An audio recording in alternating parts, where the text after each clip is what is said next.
నిర్వర్తించారు కాబట్టి మీ గురించి అందరం భారతీయులందరం కూడా గర్వపడుతూ ఉంటాం.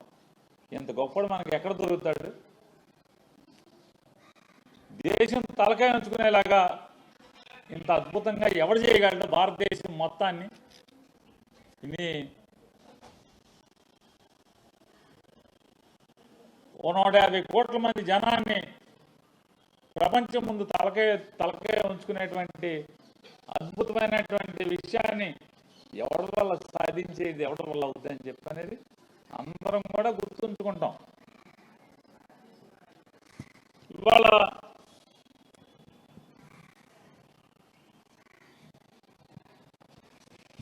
నారా చంద్రబాబు నాయుడు గారు ఎలా ఈ ఎయిర్పోర్ట్కి నారా చంద్రబాబు నాయుడు గారికి ఏంటి సంబంధం? నారా చంద్రబాబు నాయుడు గారు ఎన్నికలకి వెళ్ళిపోతూ దిగిపోయే ముందు మార్చిలో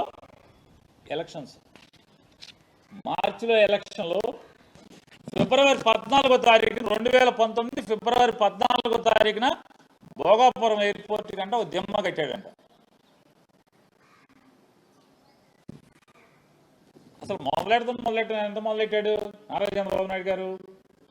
ముందు 5,000 ఎకరాలతో 5,500 ఎకరాలతో ఎయిర్పోర్ట్ అన్నాడు.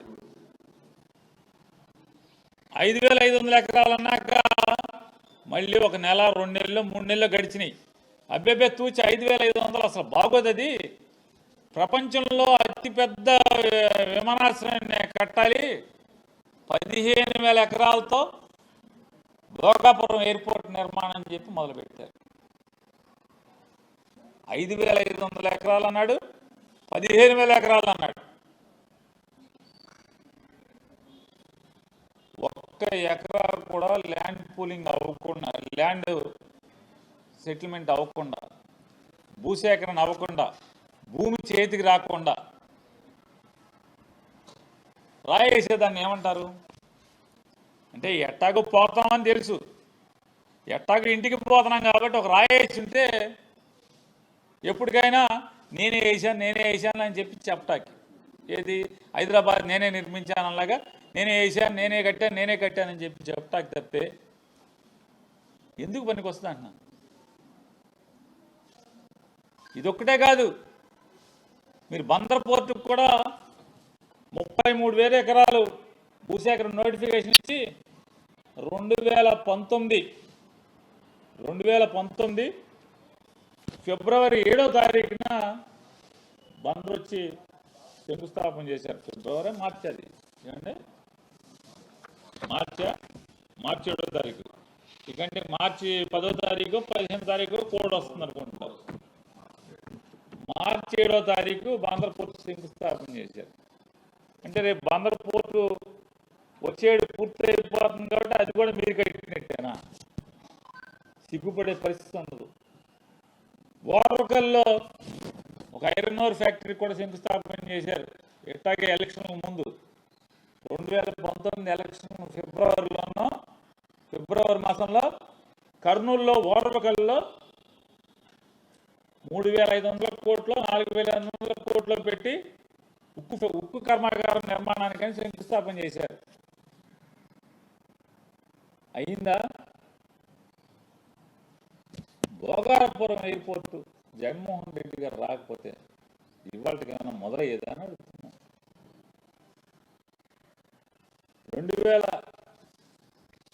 జగన్మోహన్ రెడ్డి గారు 2019లో వచ్చిన తర్వాత ఈ తప్పుడు ఆలోచనలన్నీ కూడా చాప చుట్టి దూరంగా ఒక్క తన్నుదని 2,200 ఎకరాలు చాలు ఎయిర్పోర్ట్ నిర్మాణానికి, 5,500 ఎకర్లా 15,000 ఎకర్లా అని చెప్పి ప్రజల్ని ఒప్పించి 2,200 ఎకరాలు భూసేకరణ పూర్తి చేయడమే కాకుండా ఎక్కడైతే నిర్వాసితులు దాంట్లో తొలగించబడుతున్నారో ఆ తొలగించబడేటువంటి నిర్వాసితుల యొక్క R&R ప్యాకేజీని చెల్లించి వారికి సంపూర్ణంగా వేరే చోట ఇళ్ల నిర్మాణం పూర్తి చేసిన తర్వాత, కాలనీ నిర్మాణం పూర్తి చేసిన తర్వాత మాత్రమే 2023వ సంవత్సరం జగన్ గారు శంకుస్థాపన చేశారు. 2023వ సంవత్సరంలో.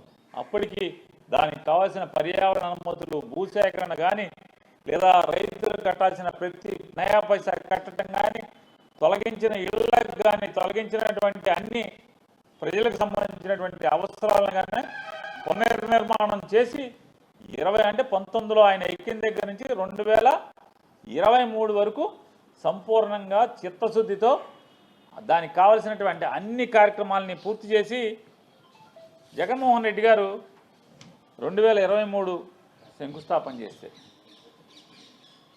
ఆ రోజే చెప్పారు. ఆయన 2023లో శంకుస్థాపన చేసే రోజు చెప్పారు, ఈ భోగాపురం ఎయిర్పోర్టు అనేక మంది ప్రజల యొక్క, రైతుల యొక్క త్యాగం ద్వారా ఈ ఏర్పాటు కాబడుతుంది. ఇది ఆంధ్రప్రదేశ్ రాష్ట్రానికి తలమానికం అవుతుంది అని చెప్పి ఆ రోజే అదే మీటింగ్లో కేంద్ర ఉపరితల రవాణా శాఖ మంత్రి గారు ఆయన జగన్ గారికి హామీ ఇచ్చారు, అనౌన్స్ చేశారు. ఆంధ్రప్రదేశ్ రాష్ట్ర ముఖ్యమంత్రి జగన్మోహన్ రెడ్డి గారు వైజాగ్ పోర్ట్ నుంచి భోగాపురం ఎయిర్పోర్ట్ మీదుగా నేషనల్ హైవే 16ని కలపటానికి 6 లైన్ల 6 వరుసల రహదారి నిర్మాణం కావాలని నన్ను సతాయిస్తున్నాడు ఒక సంవత్సరం నుంచి. నేను అవదని చెప్తున్నాను. చెయ్యాలి సార్, నువ్వు ఎట్టయినా చెయ్యాలని నన్ను గట్టిగా పట్టుకుని వదలలేదు. నేను ఈరోజు అనౌన్స్ చేస్తున్నాను, 6,600 కోట్ల రూపాయలతో వైజాగ్ పోర్ట్ నుంచి భోగాపురం ఎయిర్పోర్ట్ మీదుగా నేషనల్ హైవే 16ని కలిపేదా అనుసంధానం చేస్తూ 6 వరుసల రహదారి నిర్మాణానికి మంజూరు చేస్తున్నాను అని చెప్పి ఆ సభలో, శంకుస్థాపన సభలో కేంద్ర మంత్రి నితిన్ గడ్కరీ గారు ఆయన ప్రకటించారు. ఇది ఎప్పుడన్నా చంద్రబాబు ఊహించాడా, ఆలోచించాడా? చంద్రబాబు నాయుడు గారు, రామ్మోహన్ నాయుడు గారు చెప్పండి, ఆలోచించారా, అడిగారా? ఊరికే 15,000తో అంటే 15,000 మీరు ప్రకటనిస్తే సరిపోద్దా, రాయేస్తే సరిపోద్దా శంకుస్థాపనకి? ఇవాళ అంటే మీరు చెప్పేదేంటి? మీరు ఎప్పుడు గెలిచారు? 2024 జూలైలో ప్రమాణ స్వీకారం చేశారు. జూన్ ఆఖరిలోనే ప్రమాణ స్వీకారం చేసినట్టున్నారు. అంటే 2024 జూన్ ఆఖరి అయిపోతే అంటే అదొక 6 మాసాలు, ఇది ఒక 12 మాసాలు. అంటే 18 నెలల్లో మీరు భూసేకరణ చేసేసి, ఎయిర్పోర్ట్ కట్టేసేసి మొత్తం పూర్తి చేసేసారా? R&R ప్యాకేజీ నిర్మాణం చేసి 18 మాసాల్లో. అరే ప్రజలు అన్నీ ఆలోచిస్తారే, 18 మాసాల్లో మనం పోర్టు కట్టడం సాధ్యం అవుద్దా? ఎయిర్పోర్ట్ అనేది, అది అంతర్జాతీయ స్థాయిలో ఎయిర్పోర్ట్ నిర్మాణం చేయటం అనేది అవుతుందా అంటే ఆ స్పృహ కూడా లేకుండా ఎంతసేపు ఎవడు చేసిన పనైనా మన ఖాతాలో వేసుకోవాలి. మేమే చేసాం అని చెప్పని డబ్బాలు కొట్టుకుని ఎవడో కష్టార్జితాన్ని కూడా మీ జేబులో వేసుకోవాలనేటువంటి తప్పుడు ఆలోచన మీ గురువు నేర్పిన, చంద్రబాబు నేర్పినటువంటి తప్పుడు సాంప్రదాయాన్ని తూచా తప్పకుండా అమలు చేస్తున్నటువంటి మన ఇండిగో రామ్మోహన్ నాయుడు గారు తంతు మనం చూస్తున్నాం. ఎలా అవుద్ది చెప్పండి? భోగాపురం ఎయిర్పోర్టు 18 మాసాల్లో భూసేకరణ పూర్తి చేసి నిర్మాణం పూర్తి చేయటం. ఇవాళ మొన్నటిదాకా ఏం చెప్పారు? జగన్మోహన్ రెడ్డి గారు మళ్ళీ వస్తాడని అడుగుతున్నారు. జగన్ వచ్చి మేము తీసుకొచ్చిన వ్యాపార సంస్థలన్నీ కూడా పారిపోయేట్టు చేశాడని చెప్తున్నారు. మరి భోగాపురం ఎయిర్పోర్ట్ పారిపోలేదా? భోగాపురం ఎయిర్పోర్ట్ కట్టేవాళ్ళు పారిపోలేదా అని అడుగుతున్నాను. చంద్రబాబు నాయుడు గారు మీరే చెప్పారు కదా, మీ తండ్రి కొడుకులు ఇద్దరు మొత్తం అందరూ పారిశ్రామికవేత్తలు అందరూ పారిపోయారు అన్నారు కదా. పారిపోతే భోగాపురం ఎయిర్పోర్టు ఎలా పూర్తయింది? మీరు ఎక్కిన 18 మాసాలకే మీరు వచ్చి వాళ్ళ ఫోటోలు దిగటానికి, అదే ట్రయల్ రన్లో విమానాలు దిగటానికి, చేతులోపటానికి మీకు అవకాశం ఎట్లా వచ్చింది? జగన్ కష్టంతో, జగన్ ఆలోచనతో, జగన్ పడ్డ శ్రమతో కదా వచ్చింది. ఇవాళ మీరు ఫోటోలు దిగినంత మాత్రాన, మేమే చేశామని టీవీలో ఊకదంపుడు ఉపన్యాసం ఇచ్చినంత మాత్రాన ప్రజలకి వాస్తవాలు తెలుసు అనేది ఇదొకటే కాదు. ఆ రోజు ఏం చెప్పారు? మీరు ఎక్కిన కొన్నాళ్ళు, ఒక సంవత్సరం పాటు జగన్ వస్తాడని మమ్మల్ని అడుగుతున్నారు. ఏ దేశం వెళ్ళినా, ఈ ప్రపంచంలో ఎక్కడికి వెళ్ళినా జగన్ మళ్ళీ గెలుస్తాడా అని అడుగుతున్నారు అన్నారు. సంవత్సరం పూర్తి చేస్తున్న సందర్భంగా ఏం మాట్లాడారు? జగన్ అనే ఒక భూతాన్ని మేము పాతేసామని చెప్పి మాట్లాడారు నారా చంద్రబాబు నాయుడు గారు. మీరే మీరు సంవత్సర పరిపాలన పూర్తి చేసుకున్న సందర్భంగా జగన్మోహన్ రెడ్డి అనే భూతాన్ని మేము పాతేశాం. అందుకనే పారిశ్రామికవేత్తలు పరిగెత్తుకొస్తున్నారు. వైజాగ్లో మాకు 20 లక్షలు పెట్టుబడులు పెడతాం, కోట్లు పెట్టుబడి పెడతామని చెప్పని పరిగెత్తుకొచ్చారు. మేము జగన్ నామరూపాలు లేకుండా చేశాం. ఇక జగన్ మళ్ళీ ఎప్పటికీ భూమి ఉన్నంత వరకు జగన్ మళ్ళీ గెలవడం చెప్పని సొరకాయ కోతలు కోశారు కదా. మరి ఏమైంది? మెడికల్ కాలేజీలో టెండర్లు ఎందుకు రావట్లేదు? మీరు పిలిస్తే మెడికల్ కాలేజీ టెండర్లు ఎందుకు రావట్లేదు? మీ వాళ్ళేమో జగన్ భయపెట్టాడని రావట్లేదు. జగన్ రౌడీజం అని మీరే చెప్తారు. చంద్రబాబు నాయుడు గారు జగన్ రౌడీజం చేస్తున్నాడు, బెదిరిస్తున్నాడు అని చెప్తారు. ఓ పక్కేమో జగన్ ఏమో భూస్థాపితం చేశామని చెప్పి మీరు 6 నెలలు గడవలేదు కదా. మరి భూస్థాపితమైన మనిషి మళ్ళీ లేచాడా? ఒకటి చెప్తాడు, జగన్ అనే భూతాన్ని సీసాలో పెట్టేసేసి లోపల పాతేసామన్నారు. అంటే జగన్ని పాతేయటం మీ వల్ల కాదు, మీరు 10 జన్మలు ఎత్తినా అవలేరనేది ప్రజలకు అర్థం కావట్లేదు అనుకుంటున్నారా? జనం గుండెల్లో ఉన్నటువంటి జగన్, జనబలం ఉన్నటువంటి జగన్, ప్రతి సామాన్యుడి ఇంట్లో ఫోటో రూపంలో ఉన్నటువంటి జగన్, ఎవరు మీలాంటి వాళ్ళు ఎంతమంది తలకిందులు తపస్సు చేసినా ఏమీ చేయలేరనేది మీకు అర్థం కావట్లేదా అని అడుగుతున్నాను. మీరెన్ని సొరకాయ కోతలు కోసినా జగన్ని మీరు ఏమీ చేయలేరు. 2029వ సంవత్సరంలో జగన్మోహన్ రెడ్డి గారు ఈ రాష్ట్రానికి ముఖ్యమంత్రిగా రావటం ప్రజలు తమవాడిగా, తమ ఇంట్లో మనిషిగా మళ్ళీ గెలిపించుకోవటం ఖాయం. మీరు ఎన్ని విషప్రచారాలు చేసి ఒకసారి మీరు లాభపడ్డారు, గెలుపొందారు. ఇక మీ ఆటలు సాగవని ప్రజలు ఇప్పటికే చెప్తున్నారు. ఇవాళ మెడికల్ కాలేజీల గురించి మాట్లాడుకున్నాం. ఆంధ్రప్రదేశ్ రాష్ట్రంలో ఎన్నికల ముందు వీళ్ళు ఏం చెప్పారు? తండ్రి కొడుకులు ఇద్దరు, నారా చంద్రబాబు నాయుడు గారు, లోకేష్ నాయుడు గారు, నాకు రోగం వస్తే పరిగెత్తు నిమ్స్కి వెళ్ళేవాడిని, నిమ్స్ హాస్పిటల్కి వెళ్ళి చూపించుకునేవాడిని అని చెప్పాడు. వైద్యం అనేది ప్రభుత్వ ఆసుపత్రుల్లో ఉచితంగా ఉంటేనే అద్భుతమైంది. మేము రాగానే గవర్నమెంట్ హాస్పిటల్ అన్నీ కూడా అద్భుతంగా చేస్తాం.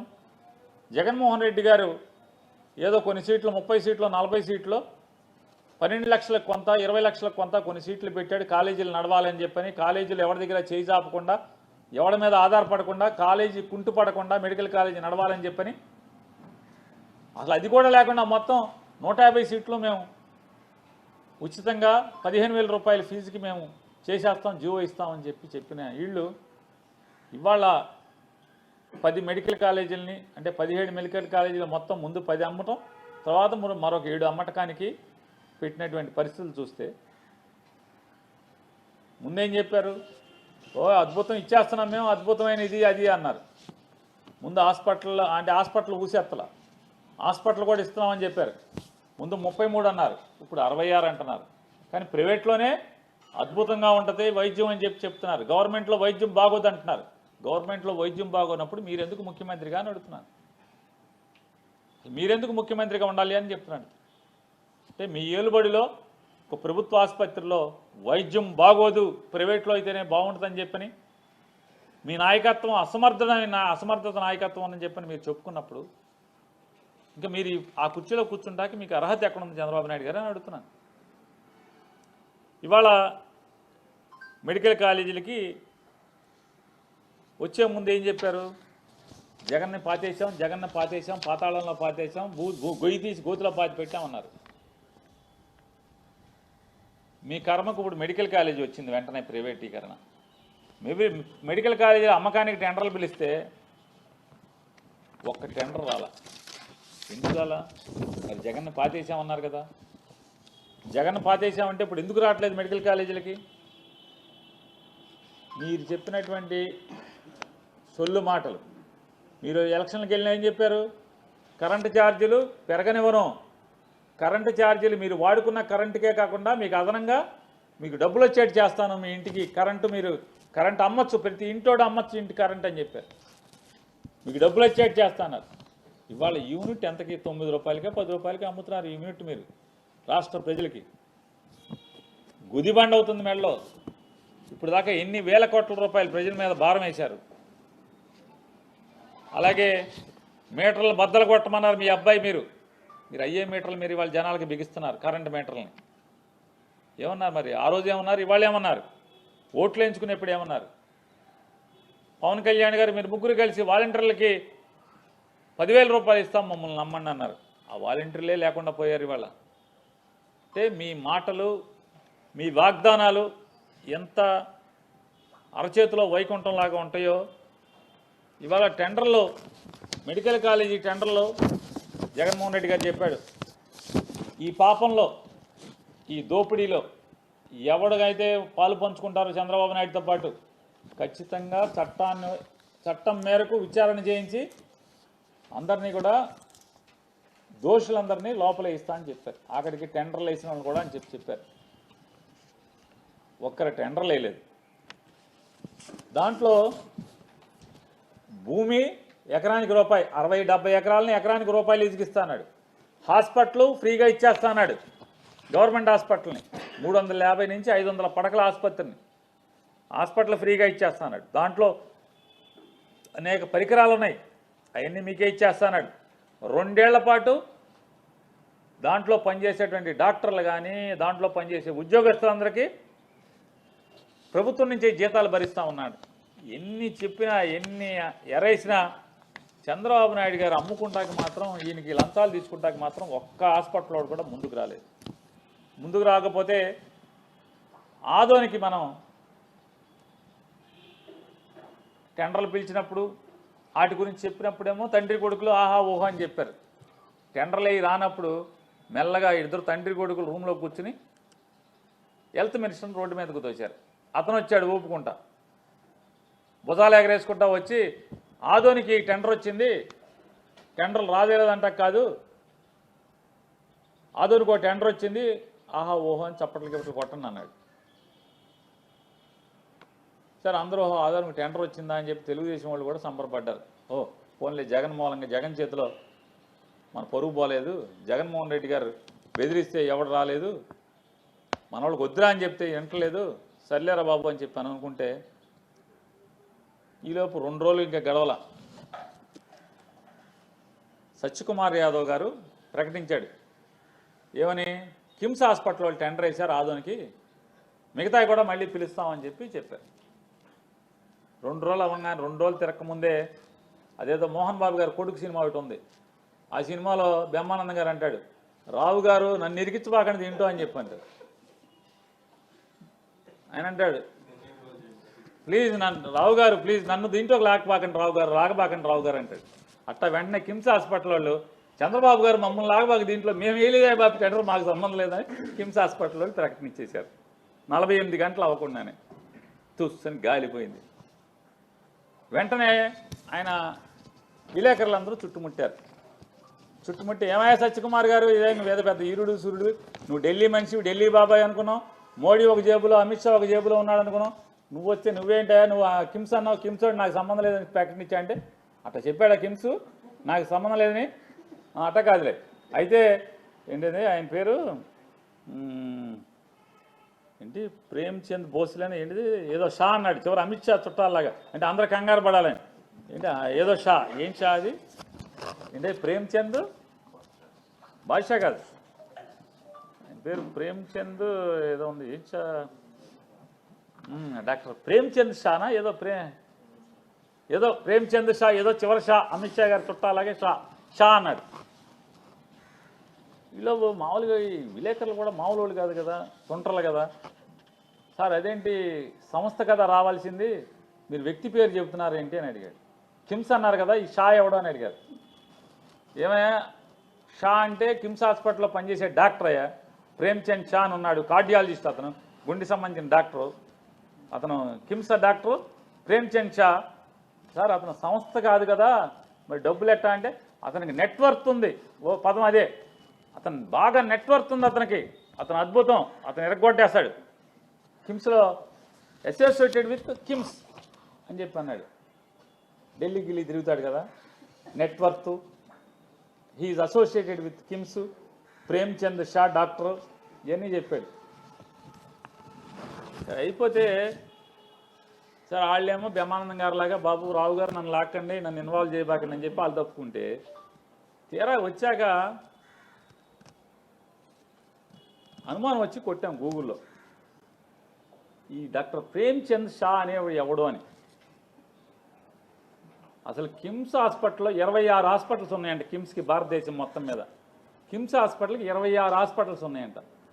26 హాస్పిటల్లో ఒక్క ప్రేమ్చంద్ షా అనేవాడు డాక్టర్ లేడు. యొక్క సీరియసే, 26 హాస్పిటల్లో ఒక్క ప్రేమ్చంద్ షా డాక్టర్ అనేవాడు లేడు. అమ్మని ఇదేంటారా, ఈ డాక్టర్ ప్రేమ్చంద్ షా అనేవాడు కిమ్స్లో లేడా? ఇదేంటి కిమ్స్ డాక్టరు, గుండె డాక్టరు, నెట్వర్క్ ఉంది, హీజ్ అసోసియేటెడ్ విత్ కిమ్స్ అన్నాడు, కిమ్స్లో పనిచేయట్లేదని చెప్పని సరే మేము బందర్లో ఒక 4 కలిసి ఛార్జీలు ఇచ్చి మొత్తం అన్ని హాస్పిటల్కి పంపించాం. మా వాళ్ళని వెళ్ళారు, బాబు కనుక్కురండి ఒకసారి అసలు ఏ హాస్పిటల్ ఈ ప్రేమ్చంద్ షా అనేవాడు ఏ కిమ్స్లో ఏం చేస్తున్నాడని చెప్పని. ఎన్ని చోట్ల 26 సెంటర్లో ఎన్ని చోట్లకి వెళ్ళినా కూడా డాక్టర్లో ప్రేమ్చంద్ షా లేడండి. గుండె డాక్టర్ అసలే లేడు, అసలు డాక్టర్ లేడు, మత్తు డాక్టర్ కూడా లేడు, రక్త పరీక్షలు చేసే డాక్టర్ కూడా ప్రేమ్చంద్ షా అనేవాడు లేడు. ఏమండి పోనీ మీ గుమ్మస్తాలు ఎవరన్నా ఉన్నారండి? అసలు గుమ్మస్తా అనేవాడు ఎవడు ప్రేమ్చంద్ షా లేడు. ఏమండి పోనీ కాంపౌండర్ ఎవడన్నా ఉన్నాడండి? మేల్ నర్సులు ఎవడన్నా ఉన్నాడండి? అసలు మేల్ నర్సు కాదు, అసలు ఎవడు లేడయ్యా. ఎవడన్నా ఇంకెవడన్నా ఉన్నాడండి అంటే పోనీ ఏమన్నా అటెండర్లు కానీ, అటెండర్లో కూడా ఎవడో లేడయ్యా. పోనీ ఏమన్నా టాయిలెట్లు కడిగేవాడు ఎవడన్నా అంటే ఎవడో ఒకడు ఉన్నాడండి ప్రేమ్చంద్ అని. షా లేదు అతనికి చివర అన్నారు.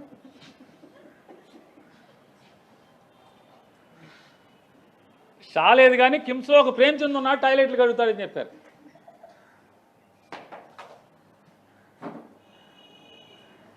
మొన్న కేసీఆర్ అంటేనేమో ఆంధ్రజ్యోతి రాధాకృష్ణ గారు పిసుక్కున్నాడు. ఇట్లా రబ్బర్ పసుపు బంతి ఉంటుంది కదా పిసుకోవటం అని మామూలుగా ఫిజియోథెరపీలో పిసుకుతారు, అట్లా పిసుక్కున్నాడు ఆంధ్రజ్యోతి రాధాకృష్ణ గారు. కేసీఆర్ మా బాబు గారిని ఇట్లా అంటాడా ఏమని? బిజినెస్ సమ్మిట్లో 5 స్టార్ హోటల్లో పనిచేసే వాళ్ళు తీసుకొచ్చి కోట్లేసి నుంచో పెట్టారని. అంతకేదో రామోజీరావు గారు పిసుక్కున్నాడు. ఎప్పుడు పాత రోజుల్లో 2004 ముందు రామారావుని పడేసిన తర్వాత చంద్రబాబు నాయుడుకి బిజినెస్ సమ్మిట్ అంటే ఏం లేదయ్యా, వేసాకాలానికి మన చలికాలం అప్పుడు నేపాల్ వాళ్ళు వచ్చి రోడ్ల పక్కన సెట్టర్లు అమ్మేవాళ్ళు, ఇప్పుడు అమ్మట్లు అప్పుడు అమ్మేవాళ్ళు, వాళ్ళకే తెచ్చి కోట్లు వేసేసి తీసుకొచ్చి సంతకాలు పెట్టి ఫోటో తీసేస్తున్నాడయ్యా చంద్రబాబు అని చెప్పి రాజశేఖర రెడ్డి గారు అనేవాడు. అప్పుడు సెట్టర్లు అమ్మేవాళ్ళని కోట్లు వేసి తీసుకొచ్చాయండి. ఇప్పుడేమో కేసీఆర్ అన్నాడు హోటల్లో కుక్కులను తీసుకొచ్చి హోటల్లో పనిచేసే వాళ్ళని తీసుకొచ్చి 5 స్టార్ వాళ్ళని కోట్లు వేసి సంతకాలు పెట్టి ఊరికే ఫోటోలు దిగుతున్నాడని చెప్తారు. ఇది కూడా అంతే కదా. కిమ్స్ హాస్పిటల్లో ఎవడ బాత్రూమ్లు కడిగే ప్రేమ్చంద్ ఏంటి, షా కూడా లేదంట. మరి ఆ ఆడితో మీకు టెండర్ వేయించుకోవటం ఏంటి నాకు అర్థం కాదు. నారా చంద్రబాబు నాయుడు గారు ఛాలెంజ్ చేస్తున్నా, కిమ్స్ హాస్పిటల్లో ప్రేమ్చంద్ షా అనే డాక్టర్ లేడు, ఉన్నారని కనుక మీరు ప్రూవ్ చేస్తే కిమ్స్ హాస్పిటల్తో సర్టిఫికేట్ ఇస్తే ఇదిగో ఇన్నాళ్ళని అతని పే స్లిప్ ఇన్ని సంవత్సరాల నుంచి మా దగ్గర జీతం తీసుకు పనిచేస్తున్నాడని ఆధారాలు కనుక మీరు బయట పెడితే నేను తలకాయ ఉంచి చంద్రబాబు నాయుడు గారికి క్షమాపణ చెప్తాను. క్షమాపణ చెప్తాక సిద్ధంగా ఉన్నాను. ప్రేమ్చంద్ షా అనేటువంటి కార్డియాలజిస్ట్ కానీ డాక్టర్ కానీ కిమ్స్ హాస్పిటల్లో పనిచేస్తూ ఎన్నో సంవత్సరాల నుంచి జీతం తీసుకుంటున్నట్టు కనుక మీరు కనుక పే స్లిప్ చూపిస్తే, కిమ్స్ హాస్పిటల్ వాళ్ళతో ప్రేమ్చంద్ షా మా దగ్గర ఇన్ని సంవత్సరాల నుంచి పనిచేస్తున్నాడని కనుక మీరు సర్టిఫికేట్ ఇస్తే శిరస్సు వంచి మీకు క్షమాపణ కోరుతాను. నేను తప్పు మాట్లాడాను, తప్పండి. నేను మీకులాగా మీరు జగన్ మీద బురదేసినట్టు, ఆంధ్రజ్యోతి రాధాకృష్ణ గారు బురదేసినట్టు, ఈనాడు రామోజీరావు గారు అబ్బాయి బురదేసినట్టు, చంద్రబాబు నాయుడు గారి కొడుకు నారా లోకేష్ నాయుడు బురదేసినట్టు, అలాగే మీ మిత్రుడు పవన్ కళ్యాణ్ బురదేసినట్టు నేను కూడా వేసానండి, నాది తప్పు మన్నించండి అని చెప్పి కోరుకుంటాను. నేను ఛాలెంజ్ చేస్తాను, మీరు ఒప్పుకోండి. మీరేం చేస్తారు? ప్రేమ్చంద్ షా అనేవాడు కిమ్స్ హాస్పిటల్లో వైద్యుడు కాదు అని నేను చెప్తున్నాను. వైద్యుడని మీరు ఆధారం తీసుకురండి. మీరు తేలేకపోతే ఏం చేస్తారు? ఇవాళ ఏమైంది? ఆనాడు రాజశేఖర రెడ్డి గారు నేపాల్ వాళ్ళు రోడ్ల పక్క స్వెటర్లు అమ్మే వాళ్ళని తీసుకొచ్చి కోర్టులో నుంచి అప్పుడు ఫోటోలు తీసామని రాజశేఖర రెడ్డి గారు చెప్పాడు. కేసీఆర్ గారు ఏమో అంతకితం చెప్పాడు, 14-19లో నువ్వు స్టార్ హోటల్లో పనిచేసే కుక్కులను తీసుకొచ్చి కోర్టులేసి ఫోటోలు దిగామని చెప్పాను ఆయన చెప్పాడు. మరి ఇవాళ కిమ్స్ హాస్పిటల్లో దొడ్లు గడిగే వాళ్ళని తీసుకొచ్చి నువ్వు డాక్టర్ అని చెప్పి చెబుతున్నావు అని చెప్పి అనేది మరి ఏమనాలి? అంటే అలవాటైన వ్యవహారమా?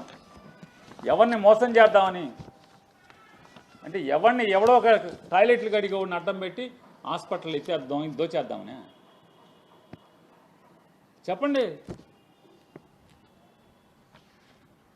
ఇవాళ ఇంత పాపం అంటే ప్రభుత్వ ఆస్తుల్ని, ప్రజల ఆస్తుల్ని కోట్లాది రూపాయలు విలువ చేసేటువంటి, అంటే 100 కోట్ల విలువ చేసేటువంటి, అంటే ఒక్కొక్క హాస్పిటల్ అన్ని హాస్పిటల్ పూర్తయి నడిస్తే 17 హాస్పిటల్ 1,00,000 కోట్లు విలువ చేస్తుంది.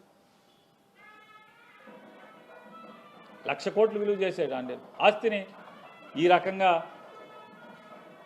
హాస్పిటల్లో టాయిలెట్లు కడిగే వాళ్ళని, ఊడ్చే వాళ్ళని, ఎవడ పడితే వాళ్ళని తీసుకొచ్చి నువ్వు కోట్లేసి. సత్యకుమార్ గారిని అడుగుతున్నాను మిమ్మల్ని, మొత్తం ఎన్ని ప్రీబిడ్ మీటింగ్లు జరిగినాయి? మరి ఆ ఎన్ని ప్రీబిడ్ మీటింగ్లో మీ ముందు కూర్చునే జరిగినాయి, మీ ఐఏఎస్ ఆఫీసర్ల ముందు కూర్చునే జరిగినాయి కదా. ఈ ప్రేమ్చంద్ షా అనేవాడు ఎవడో, కిమ్స్ హాస్పిటల్ ఎవడో మీకు తేడా తెలియట్లేదా? రోజు నా ముందు కూర్చోబెట్టుకుని మీరు మాట్లాడి నెగోషియేషన్స్ చేశారు కదా, చర్చలు జరిపారు కదా, సంప్రదింపులు జరిపారు కదా. ఆడి కిమ్సా, బొమ్సా, లేకపోతే గుండె డాక్టరా, లేదా దొడ్లు గడిగేవాడా తెలియలేదా అన్నారు. ఇది ఈ రకంగా పట్టపగలు కళ్ళ గంతలు కట్టి ప్రజలకి దోచుకునేటువంటి ఇది కాదా అని అడుగుతున్నాను మిమ్మల్ని. చెప్పండి చంద్రబాబు నాయుడు గారు. అలవాటు నారా చంద్రబాబు నాయుడు గారికి. మొదట కూడా అంతే, సింగపూర్ అమరావతి సింగపూర్ అన్నాడు. సింగపూరే అమరావతి, అమరావతి సింగపూర్. మీరు కళ్ళకు గంటలు కట్టి సింగపూర్ నుంచి ఏమన్నా తీసుకొచ్చి అమరావతిలో వదిలేస్తే ఇదేంటి నన్ను ఏ బజార్లో వదిలేరు, సింగపూర్లో ఇది ఏ బజార్ కొత్తగా ఉందని అంటారు సింగపూర్ వాళ్ళు అన్నాడు. నారాయణ గారేమో సంవత్సరం ప్రతి 3 నెలలకు ఒకసారి మీటింగ్ పెడుతున్నాడు, ప్రెస్ మీట్. ఇప్పటికి ఇన్ని వేల ఎకరాలు తుమ్మ చెట్లు కొట్టాం అని అదే పని. తుమ్మ చెట్లు కొట్టాం, నీళ్లు తోడాం, తుమ్మ చెట్లు కొట్టాం, నీళ్లు తోడాం. బిల్డింగ్లు అవ్వా, ఊరు అవదా? వాళ్ళేం ఫ్లాట్లు ఇవ్వలేదని ఏడుస్తున్నారు. ఫ్లాట్లు ఇవ్వలేదని అడుగుతున్నారు. ఇది చాలకి ఇంకా ఇవాళ 1000 హెక్టార్లు స్పోర్ట్స్ సిటీ, 1000 హెక్టార్, 2000 హెక్టార్లు. ఆ సిటీ 2000 హెక్టార్లు, ఎడ్యుకేషన్ హబ్ 2000 హెక్టార్లు. ఆ సిటీ ఇట్లా ఇన్ని 1000 హెక్టార్లని పంచిపెట్టేశారు కదా. ఎవడు ఒక్కడన్నా కట్టాడా అని అడుగుతున్నాను. ఇవాళ మళ్ళీ భూమి లేదు ఎయిర్పోర్ట్కి అంటున్నారు. ఉన్న భూమిలో కట్టొచ్చు కదా అని అడుగుతున్నాను.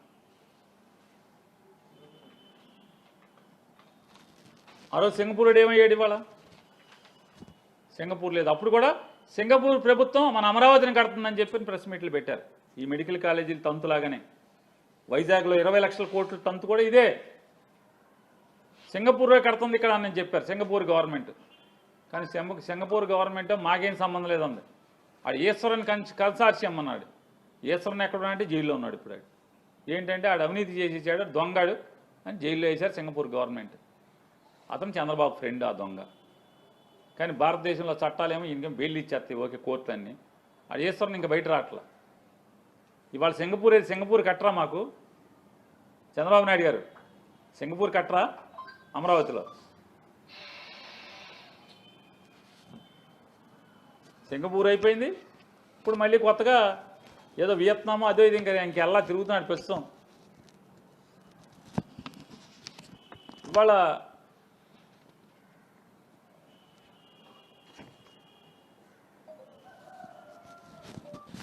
ఇవాళ ఈ మెడికల్ కాలేజీ తంతు ఈ రకంగా ఉంటాయి.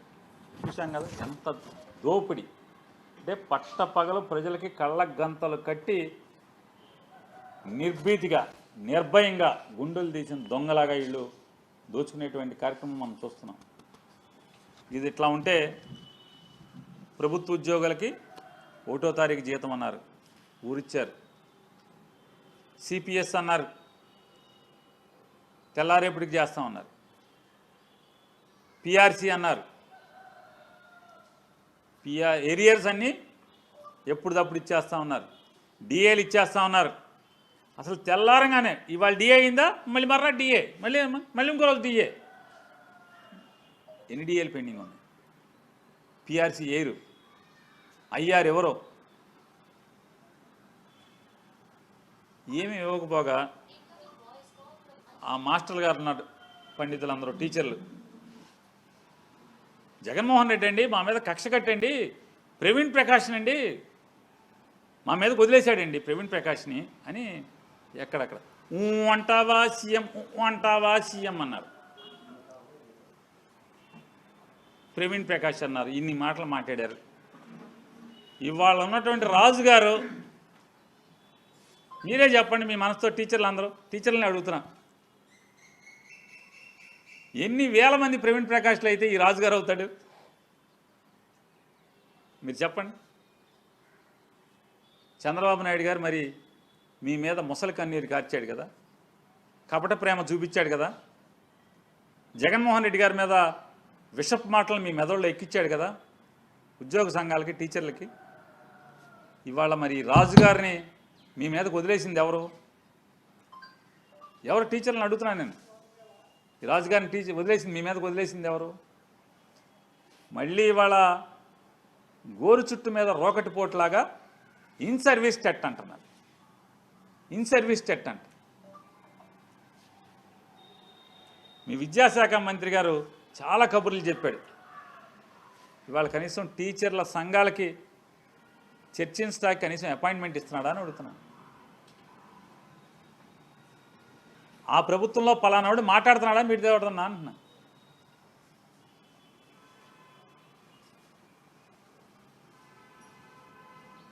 ఒకటో తారీఖు జీతం ఎంతమందికి పడుతుంది? ఎంతమందికి పడుతుంది అన్న ఒకటో తారీఖు? అడ్డగోలుగా పోలీసు వ్యవస్థని వైఎస్ఆర్ కాంగ్రెస్ పార్టీ మీద, వాళ్ళకి ఎదురు చెప్పిన వాళ్ళ మీద వాడుకోవాలి కాబట్టి ఫస్ట్ తారీఖున పోలీసు వాళ్ళకి మాత్రమే జీతాలు వేస్తున్నారు.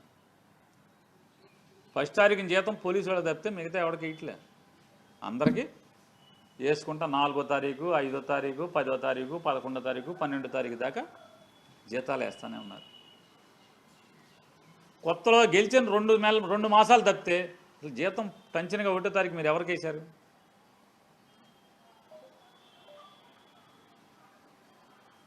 ఎంత భారతదేశ చరిత్రలోనే ఎక్కడా మనకు చూడం.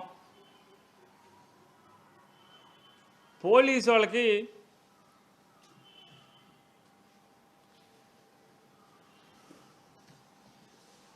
దాని పేరేంటి, సరెండర్ లీవ్. పోలీసు వాళ్ళకి సరెండర్ లీవ్. మీరు ఎక్కాక సరెండర్ లీవ్ ఇచ్చారా?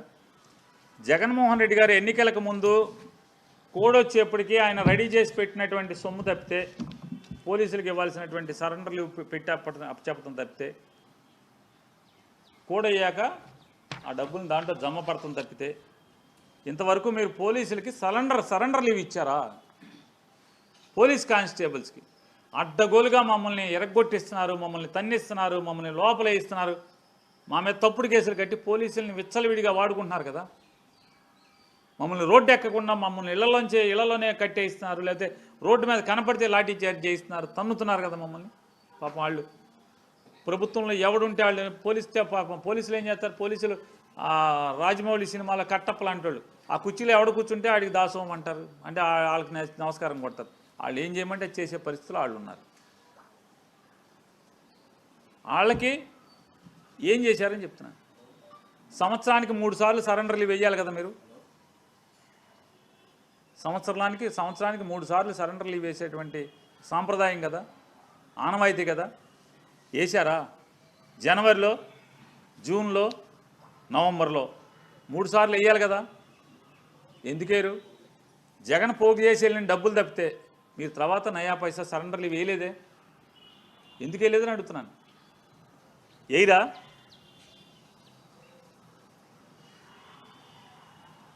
అది ఒకటే కాకుండా ఇంకో దుర్మార్గం ఏంటంటే, ఏంటది,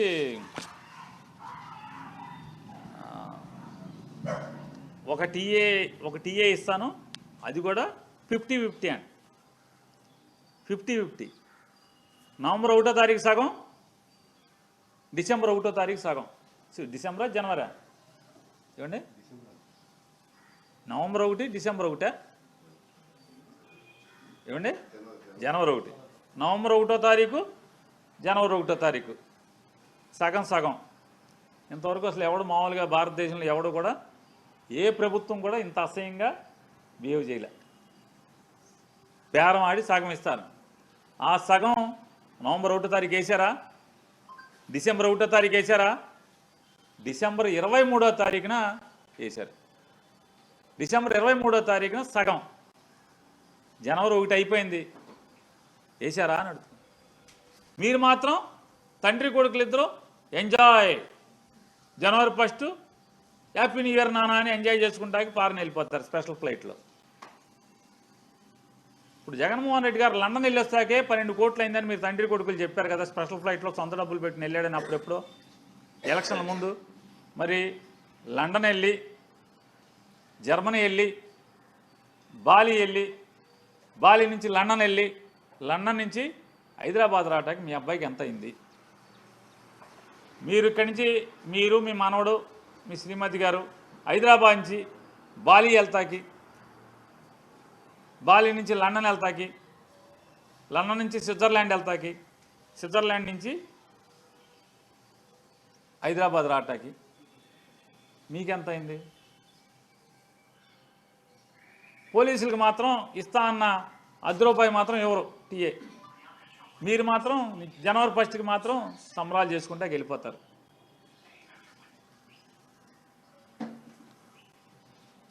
ఇది పద్ధత అని అడుగుతున్నాను. చెప్పండి సార్, పద్ధత ఇది? టీఏ ఇవ్వాలి కదా, 6 టీఏలు ఇవ్వాలి. సంవత్సరానికి 3 టీఏలు చొప్పున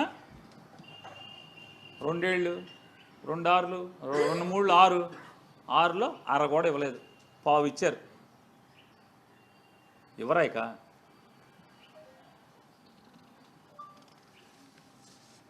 ఇవ్వకపోగా అంటే 3 సరెండర్లు ఇవ్వు సంవత్సరానికి, అది ఇవ్వు, టీఏలు ఇవ్వు. ఇవ్వకపోగా ఇంకోటి కూడా పోలీసులకి మోటార్ సైకిల్ ఉందనుకోండి, మోటార్ సైకిల్ ఉంటే ఒక్కొక్క మోటార్ సైకిల్కి 25 లీటర్ల పెట్రోల్ ఇవ్వాలి. 25 లీటర్లు పెట్రోల్ ఇవ్వాలి.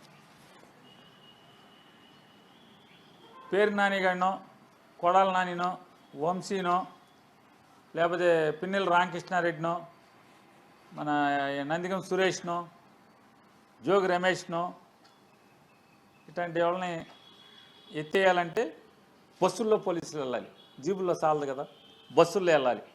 బస్సులో వెళ్ళాలంటే మరి బస్సుకి 140 నుంచి 150 లీటర్లు డీజిల్ కావాలి నెలకి. అది కక్కుర్తిగా వెళ్తే పోలీస్ ఎస్ఐ గారి జీబు, సిఐ గారి జీబు, డిఎస్పీ గారి జీబు, ఎస్పీ గారి జీబు, డిఐజీ గారికి ముందు ఒకటి వెనక ఒకటి, డీజీపీ గారికి ముందు 2 వెనక 2, కమిషనర్ల నగర కమిషనర్లకు ముందు 2 వెనక 2, వీటన్నిటికీ 120 నుంచి 140 లీటర్లు కావాలి. అసలు డీజిల్ ఇచ్చిన పాపాన పోయారా మీరు అడుగుతున్నాను.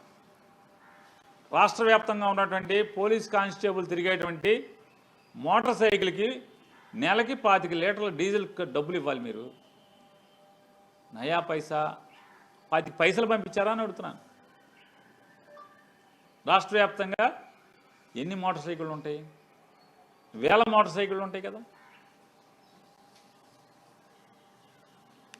ఈ బస్సులు అయితే ఏది మమ్మల్ని ఎత్తు లోపలైతే వైసీపీ వాళ్ళని మాటకి ఎత్తి ఎక్కడున్నాడు ఎత్తుకురండి అని చెప్పి గబాలన బస్సులు పంపిస్తాక ఆ బస్సులు పంపటానికి రాష్ట్రంలో ఒక 200-300 బస్సులు ఉంటాయేమో కదా, లేదా 400 బస్సులు 300 బస్సులు ఉంటాయి అనుకో. వాటికి ఆయిల్ కొట్టిస్తున్నారా అని అడుగుతున్నాను. ఎస్ఐల్ని సిఐల్ని మీ ఇష్టారాజ్యంగా వాడుకుంటున్నారు కదా. పవన్ కళ్యాణ్ మర్చిపోయిన వీళ్ళకి చెప్పొద్దాం పోలీసులకి. వెంటనే మళ్ళీ పోలీసు డీజీపీ గారికి వాళ్ళకి కోపం వస్తే దొంగనాయాలని పేరు నాని గారు చూడండి మా గురించే చెప్తున్నాడు. వాళ్ళు రాజకీయ నాయకులు కదా. నారా లోకేష్ నాయుడికేమో 7 జీపులు, పవన్ కళ్యాణ్ గారికి ఏమో 12 జీబులు, చంద్రబాబు నాయుడు గారికి ఏమో 20 జీబులు తిరుగుతున్నాయి కదా, వాటి గురించి చెప్పడా అని అడుగుతాడు మళ్ళీ డీజీపీ గారు. మరి వీటన్నిటికీ ఆయిల్ అంటే మీరెక్కి ఇప్పటికీ దాదాపుగా రేపు జూన్ వస్తే అంటే ఇంకొక 5 నెలలు పోతే 2 ఏళ్ళు అవుద్ది. నయా పైసా పోలీసులకి, పోలీస్ కానిస్టేబుల్స్కి, సబ్ ఇన్స్పెక్టర్లకి నయా పైసా డీజిల్ ఖర్చు అవ్వలేదు. మీరు అంటే ఏంటి, ఎక్కడి నుంచి వీళ్ళు అంటే ఏంటి దీని అర్థం? ఏంటి దీని అర్థం? చాలా టీవీల్లో పేపర్లో ఇట్లాగే దరిద్రం, మళ్ళీ కోపం వస్తుంది యాజమాన్యాలకి. విలేకరులను పెడతారు, జీతం ఎవరు, జట్టా బతకాలి అంటే దాని ఇండికేషన్ ఏంటి? మీరు చాకరీ చేయించుకుంటారు, విలేకరులని చాకరీ చేయించుకుంటారు, జీతం ఎవరు, ఎట్టా బతకాలి? పెళ్ళాం పిల్లలకి భోజనం ఎట్టా పెట్టాలి, పిల్లలకి ఫీజు ఎట్టా కట్టాలి, స్పృహ ఆలోచన చేయరా? సమాజానికి నీతులు చెప్తారు, పెద్దోడి బొక్కలు ఎత్తుకుతారు. అట్లాగే ఈ ప్రభుత్వం చంద్రబాబు నాయుడు గారు కూడా పోలీసులకు ఏం చెప్తుంది? ఆయిల్ ఎక్కడి నుంచి తేవాలి అంటే జనాన్ని కొట్టుకురమ్మనే మీరు చెప్పేది. 2 సంవత్సరాల నుంచి కానిస్టేబుల్స్కి అయితే జీతంలోంచి వాడాలి, లేదా ఎవరినొకరిని కొట్టుకురావాల్సిందే కదా. అంటే ఏం చెప్తున్నావు నువ్వు ఈ సమాజానికి? అందుకే పోలీస్ వ్యవస్థ దిగజారిపోతుంది. కేంద్ర ప్రభుత్వం చెప్తుంది ఆంధ్రప్రదేశ్ రాష్ట్రంలో పోలీసు వ్యవస్థ కొనారిల్లిపోతుంది, గతం ఎంతో మేలు, గతం ఎంతో ఘనం, ఇప్పుడు మొత్తం దాన్ని పాతాళానికి తొక్కేస్తున్నారు వీళ్ళిద్దరు తండ్రి కొడుకులు అని చెప్పని కేంద్ర ప్రభుత్వం చెప్తుంది. ఇంతవరకు వేరే రాష్ట్రంలో ఎక్కడో బీహార్లో, ఉత్తరప్రదేశ్లోనో ఎక్కడో పోలీసులు తిరుగుబాటు వచ్చింది తప్పితే ఇంతవరకు పోలీసులు ఎక్కడా కూడా ఎన్ని బాధలన్నా పడతారు, ఎన్ని కష్టాలన్నా పెడతారు, జీతం ఇచ్చినా ఇవ్వకపోయినా పనిచేస్తారు తప్పితే ఇంతవరకు తిరుగుబాటు రాలా. రాబోయే రోజుల్లో నారా చంద్రబాబు నాయుడు గారు మీరు ఇట్లాగే పోలీస్ కానిస్టేబుల్స్ని, ఎస్ఐల్ని ఏడిపిస్తూ ఉండండి, డీజిల్కి కూడా డబ్బులు ఇవ్వబాకండి. ఏదో రోజు సహాయ నిరాకరణ మీ మీద తిరుగుబాటు రాకపోతే మాత్రం ఈ ప్రభుత్వం మీద పోలీసులందరూ కలిసి తిరగబడపోతే అప్పుడు అడగండి. మీరు హోంగార్డులు నిజంగా వాళ్ళకి పెన్షన్ ఉండదు, ఏముండదు కదా. హోంగార్డులకి ఏం చెప్పారు మీరు? అరిచేతిలో వైకుంఠం చేయించారు హోంగార్డులకి. మిమ్మల్ని కానిస్టేబుల్ చేసేస్తాం, జగన్మోహన్ రెడ్డి మిమ్మల్ని అట్టాగా ఉంచాడు, ఊరికే జీతమే పెంచాడు మీకు. జగన్మోహన్ రెడ్డి కేవలం జీతం పెంచాడు, మేము నిన్ను కానిస్టేబుల్ చేసేస్తామన్నారు.